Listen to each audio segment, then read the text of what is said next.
Les douleurs fantômes de Mélissa Dacosta, lu par Aricia Dubois.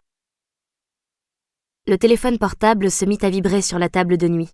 Ambre se réveilla en sursaut. À côté d'elle, elle sentit Marc remuer et marmonner dans son sommeil. Elle attrapa le téléphone avant que le vibreur ne le réveille totalement. Même pas 7 heures. Qui pouvait appeler aussitôt ? Ce genre d'appel n'augurait jamais rien de bon.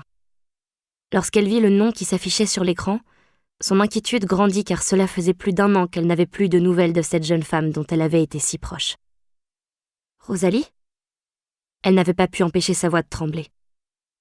Ambre, je suis désolée, je sais qu'il est un peu tôt. Qu'est-ce qui se passe ? Elle s'était levée du lit et sortit de la chambre le plus discrètement possible avant de refermer la porte sans bruit. Dans le salon, le sapin que Marc avait absolument tenu à installer clignotait encore.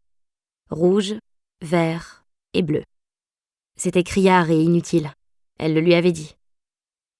Je voulais pas t'affoler. Il est arrivé quelque chose ? Elle entendit Rosalie déglutir au téléphone. Comme chaque fois qu'elle entendait sa voix, elle s'en voulait de ne pas l'appeler plus souvent et de ne jamais avoir fait l'effort de lui rendre visite en 3 ans.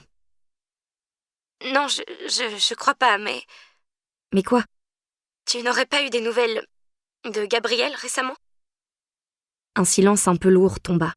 « Qu'est-ce qu'il y a, Rosalie ? Il est parti ?» chuchota Ambre très vite. Non, enfin, ça ne fait que quelques jours. Vous vous êtes disputés ? Non ! Répliqua Rosalie avec ferveur.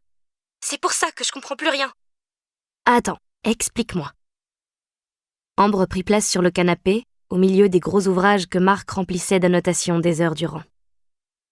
Il y a 3 jours, je suis rentrée de l'école avec les 2 petits et Gabriel n'était plus là. Il y avait un mot sur la table. La voix de Rosalie s'étrangla et Ambre sentit son estomac se retourner. Ça ressemblait étrangement à une autre disparition quelques années auparavant. Mais cette fois, les rôles étaient inversés. Ce mot, Rosalie, qu'est-ce qu'il disait ? Il y eut un court silence et Ambre soupçonna Rosalie de retenir ses larmes. Rien. Enfin, pas grand-chose. Qu'il avait dû partir pour régler une affaire, qu'il ne pouvait pas me dire pourquoi ni quand il serait de retour, mais il promettait qu'il allait revenir. Il disait de ne pas m'inquiéter, de ne pas inquiéter inutilement sa famille. Il sera là le plus tôt qu'il pourrait et il embrassait les enfants. Rosalie déglutit de nouveau.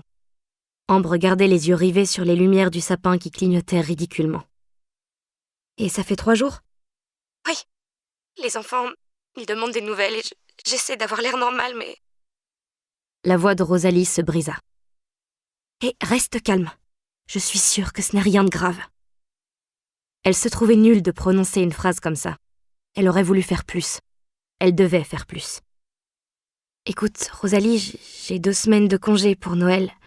Je peux venir à Arvieux ? L'endroit qu'elle s'était efforcée d'éviter depuis 5 ans, depuis la fin de cette saison d'hiver où elle avait rencontré Rosalie, Gabriel et les autres. Ça produisait encore un effet étrange sur elle de s'entendre prononcer ce nom. Arvieux.